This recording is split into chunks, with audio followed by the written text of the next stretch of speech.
spoke too soon. How's everybody doing?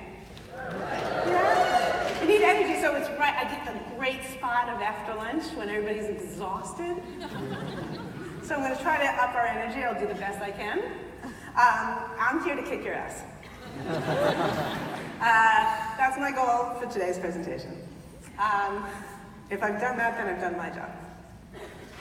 So why this talk? Every year I develop a new talk, and I think a lot of my talks are based on my clients' pains, the current moment in time, what's happening. And as a consultant, there's two parts of my business.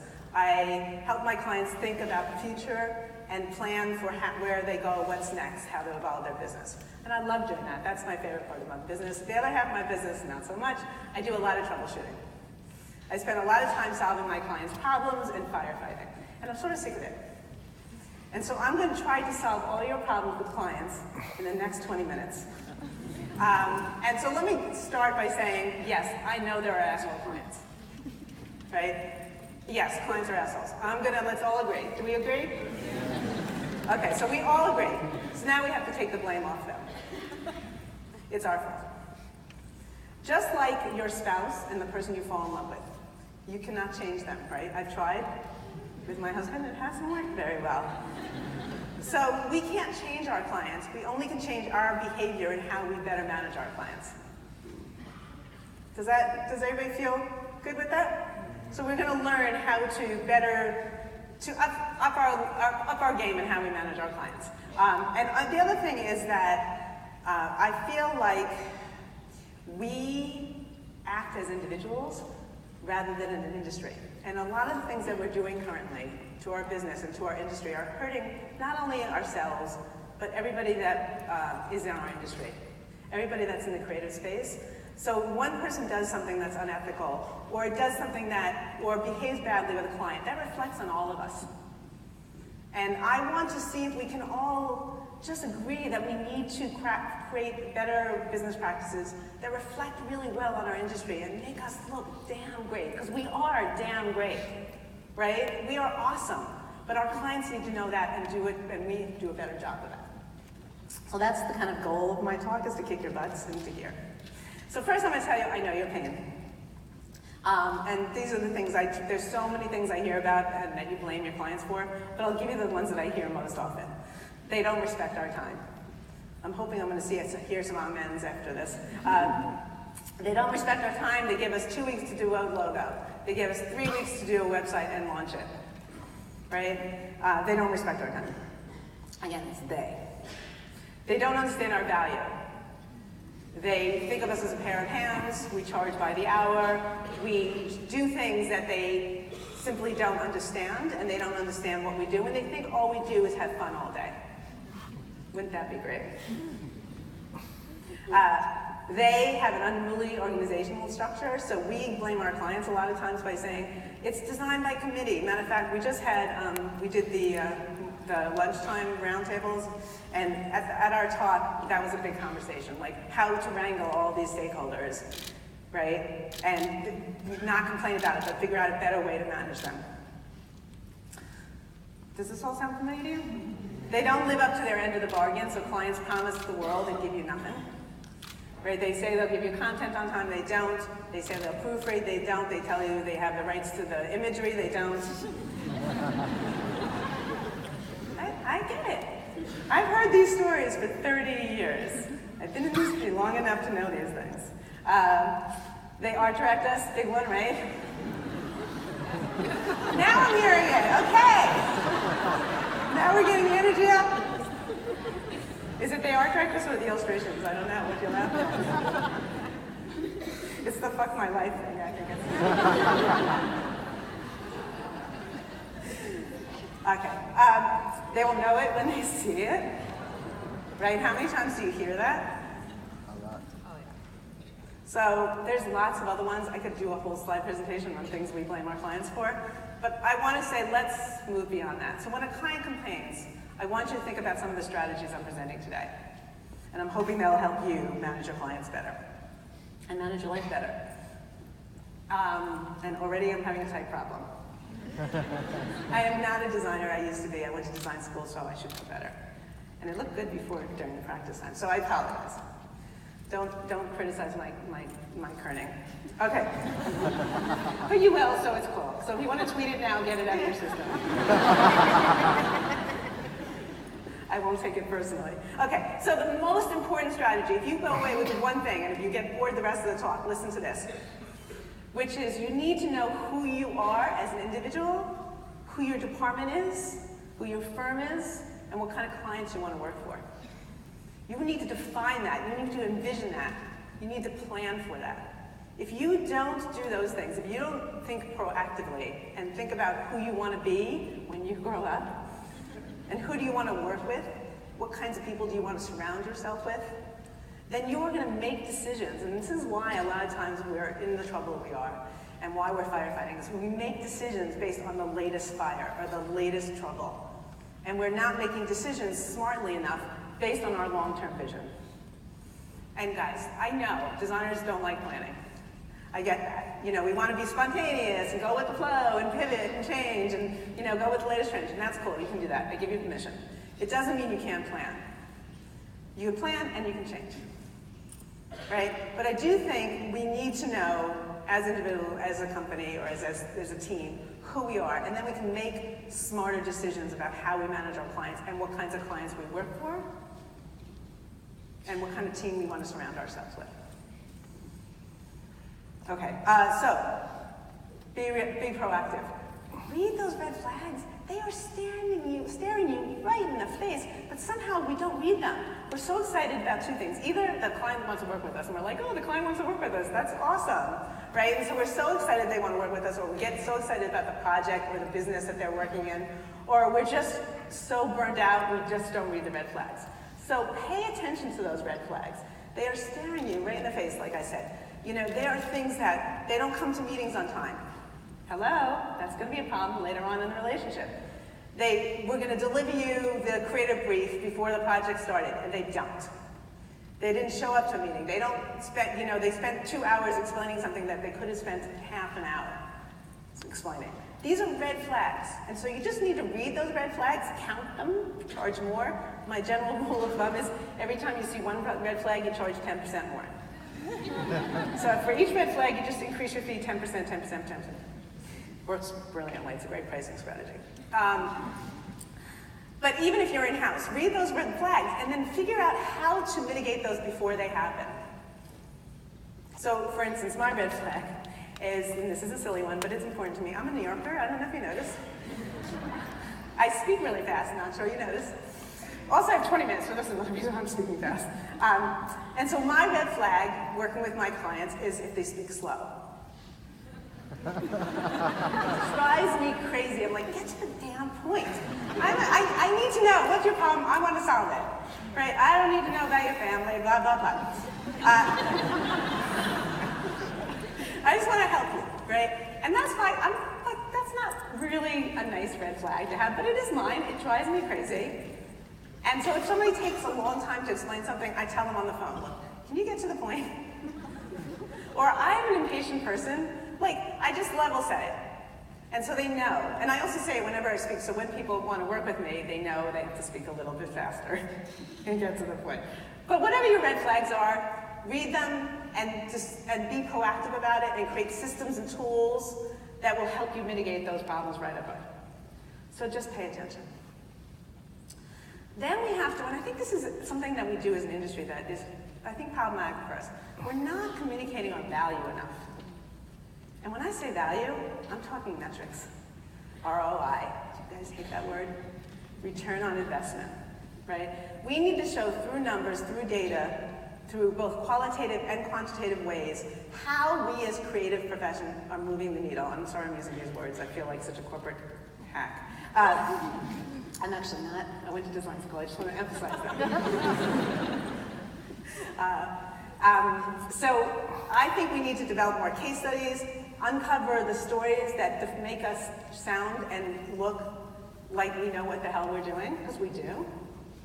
Right? So develop, every time you complete a project, develop case studies that don't talk about how I chose these images and why these images are chosen and why this color palette reflects this mood or whatever. You really want to say, this event, I increased attendance at this event by this percentage. I increased brand awareness by this percentage. It got this kind of level of media attention. So we need to prove our value in any way we can. And it might not be metrics, it might be some other way, like through client testimonials.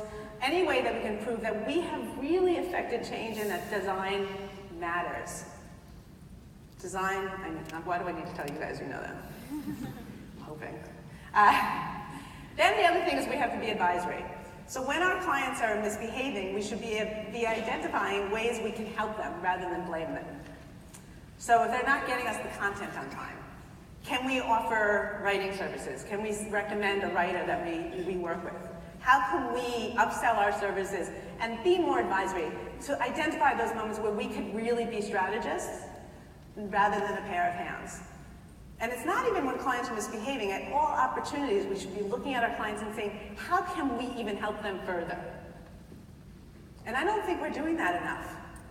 By just telling them, here's a problem we think you have, and here's how we think we can solve it.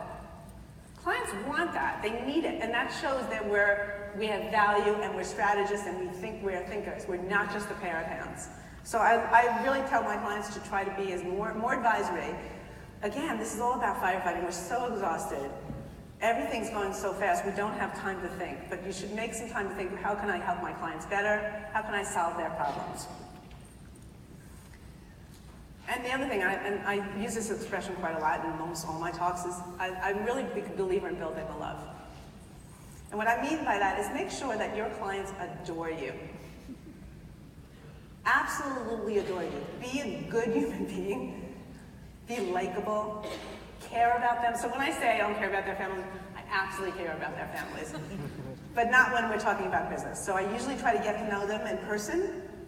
And I recommend if you have clients that you've never met, even in this virtual world, there's a thing called Skype and Google Chat. There's lots of ways you can meet people in person, even if it's on the video, right? Online. Try to make that personal connection and build that love and that trust, because relationships will be so much smoother if they just know you as a human being. They realize you have kids, you have dogs, right? You have a life, and you care about their life. So I'm a big believer in building the love to make sure that you have a one-to-one relationship with everybody you work with and really get to know them and for them to get to know you. So I'm always telling people when I meet them who I am as a human being. So I always say, and I name my book this, Brutally Honest, because I always tell people, look, I'm brutally honest, and it's like I'm very direct, and I'm going to tell you the truth, but I do it with love. Right, so they know right away that I'm going to hurt them, and I'm going to maybe make them be mad at me for a while, but I'm doing that with the best intentions. And I do with the best intentions, but I care about their lives. Right? So I was on vacation in Australia. I just literally came back from New Zealand, 24-hour flight, 3 flights on Wednesday. So I'm a little tired. And when I was there, I remember one of my clients was having surgery. So I texted her, and I told all my clients I'd be offline to see how she was doing, because I really was worried about her. I was authentically worried about her.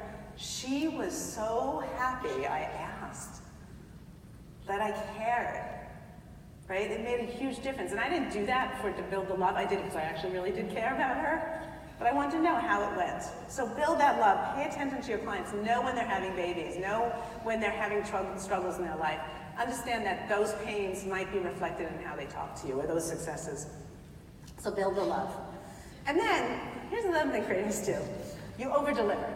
Right? We're constantly over-delivering. We give them more concepts. We give them more revisions. And then but we don't tell them. And then we get mad when they keep pushing it. But we haven't told them that we over-delivered. So a simple solution is to say, hey, you want this additional concept? That's cool, I'm going to throw that in. I understand that we need to do one more direction to make sure that you understand, to solve this problem or whatever. But then you've laid the stage to say, look, I have been generous. I've already given you something for free or something out of scope or out of the schedule. I'm happy to give that to you. But the next time there'll be some consequences, right? So how many of you have dogs and kids? Cats don't count. Sorry, cat lovers. But like dogs and kids, they love you, right? So you built the love. They absolutely adore you, right? I'm hoping. This is the goal, that your kids are gonna love you, and your dogs. But you still have to give them structure and consequences, right? And they still love you. That's the same thing with clients. So if you built the love and you've given them structure, I promise you, I almost guarantee you, they will still love you. Don't be afraid of providing consequences. Is it possibly only 34 seconds left? Holy shit, okay. I'll be faster. Lead by example. We have to show good behavior. If we misbehave, our clients can misbehave. So, creatives, you are so proud of this, and I don't know why, that you have an email inbox that has never been, like you have 10,000 emails that you haven't responded to. And you're proud of it. You tweet it, like, I have 10,000, and they show screenshots of all the emails that they haven't responded to. I don't understand that. You should respond to emails. You should have a 0 inbox. Because you need to learn, you need to show the clients, I care about you, and your vendors and your staff, and you respond immediately. Then your clients are going to respond immediately. If you don't respond immediately, they're not going to respond immediately. You behave better, they'll behave better. So, lead by example. Seems obvious. This stuff seems obvious. Am I kind of being too obvious? But these are things that you guys don't do. Or some of you don't do all of these things. Yes, you can be empathetic. So I have to put this in because everybody likes to be empathetic. I get that, and we should. But don't be a pushover. Being an empathetic person does not mean you need to be a pushover. And we're sort of, creatives are a lot more about being pushed over. Like, we like being pushed over all the time. I don't know if we like it, we thrive in it. Right? So stop being pushovers. Stand up for yourselves. Am I yelling enough? I should get madder. Okay, you need to have clearly defined process. Not every single time do you do a project that you need to create the world again. If you know how you work, it'll go faster, and clients will better manage themselves because they know your process. This is how I work, these are the stages, this is how many deliverables I give you, you show it to them, you refer back to it always as a document, this is how we work together, they will love it. So have some more processes. Take the time to develop this stuff, it's really important. Document everything. So everything should be in writing, everything should be agreed upon.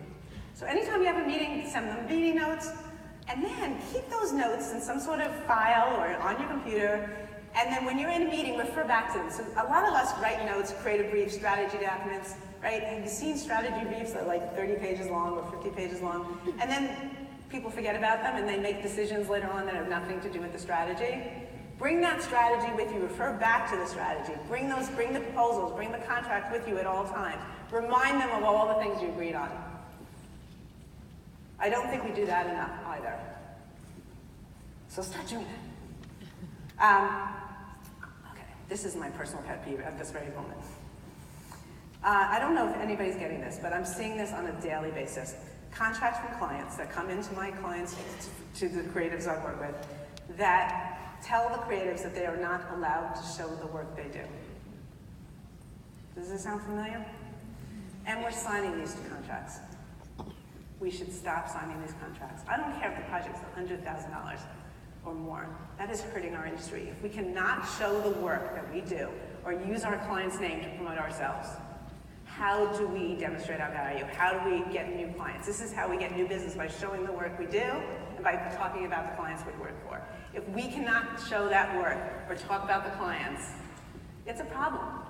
And now that I think a lot of creatives don't read contracts, and I wish I was as brave as Liz to name some people on stage. And I could, but some of them are speakers. So ask me later and I'll tell you. But there are so many firms, big names, that are signing these contracts that are not, so where they can't promote the work. And the more we sign these contracts, the more that's hurting our industry as a whole.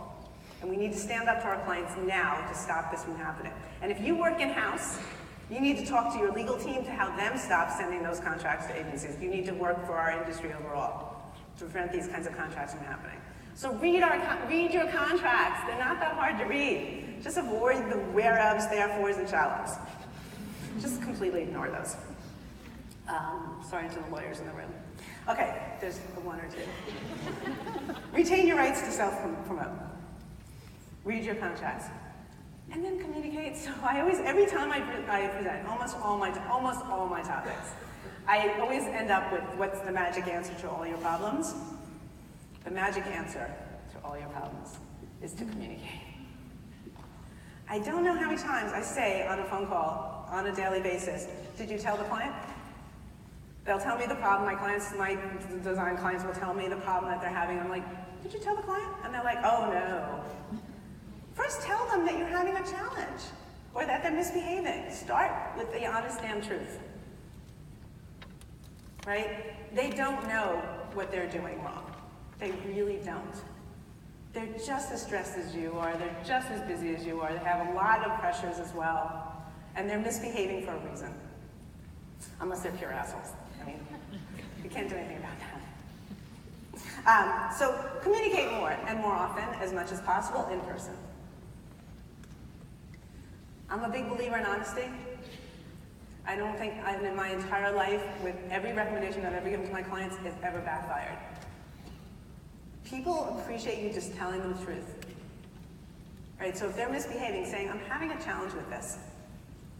Here's how here's how we as a team can do better.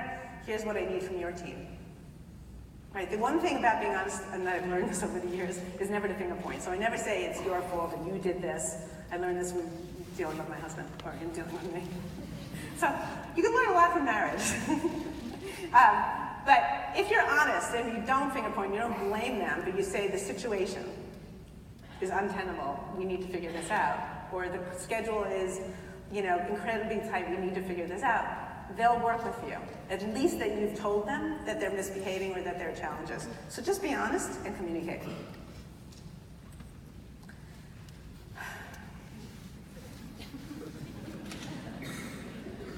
That's all I'm going to say.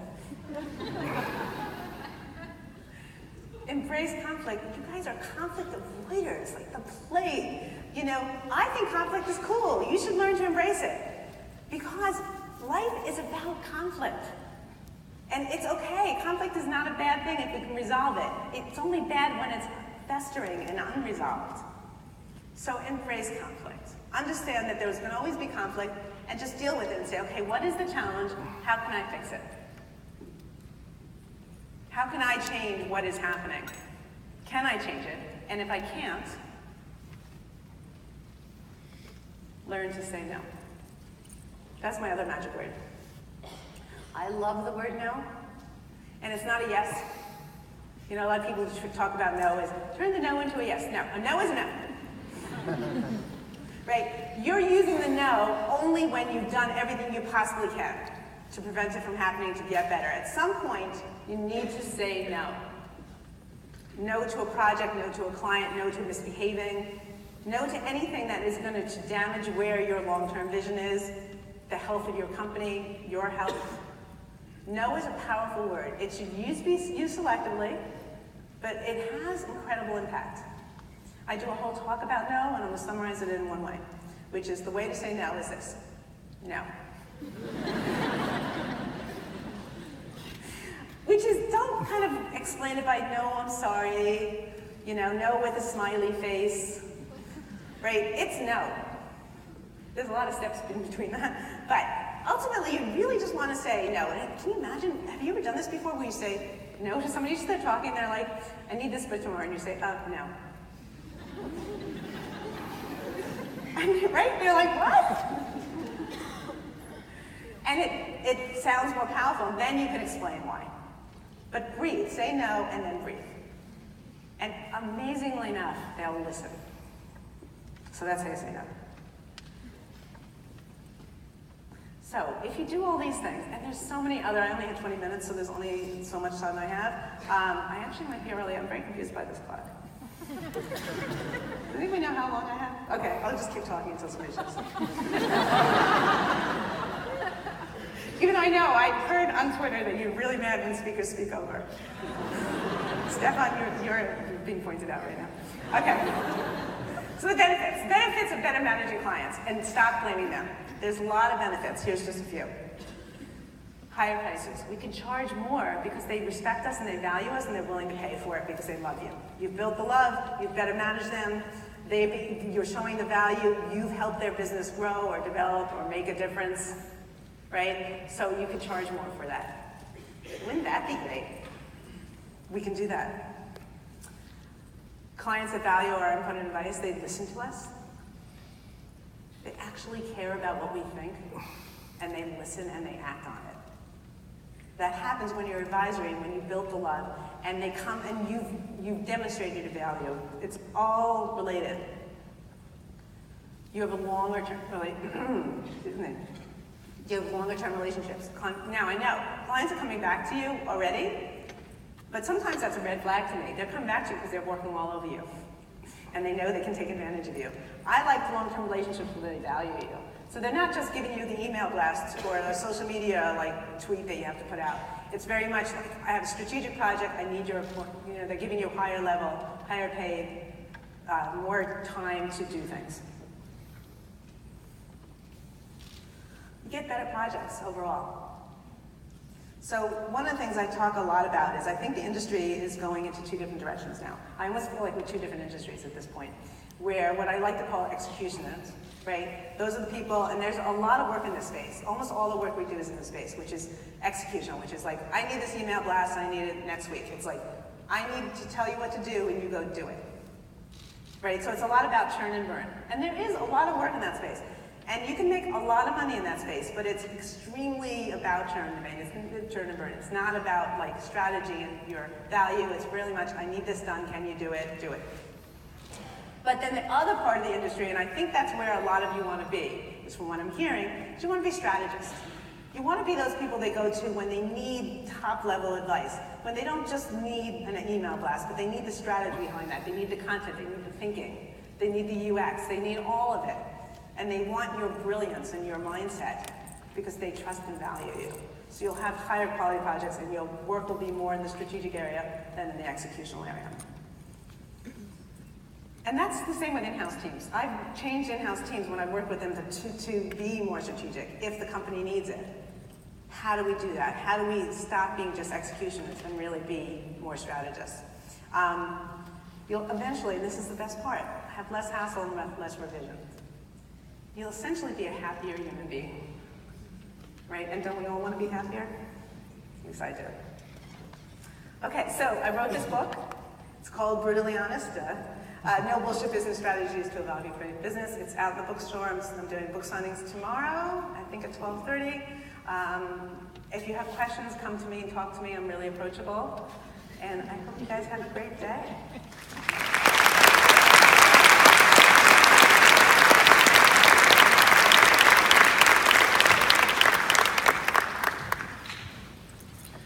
I love that.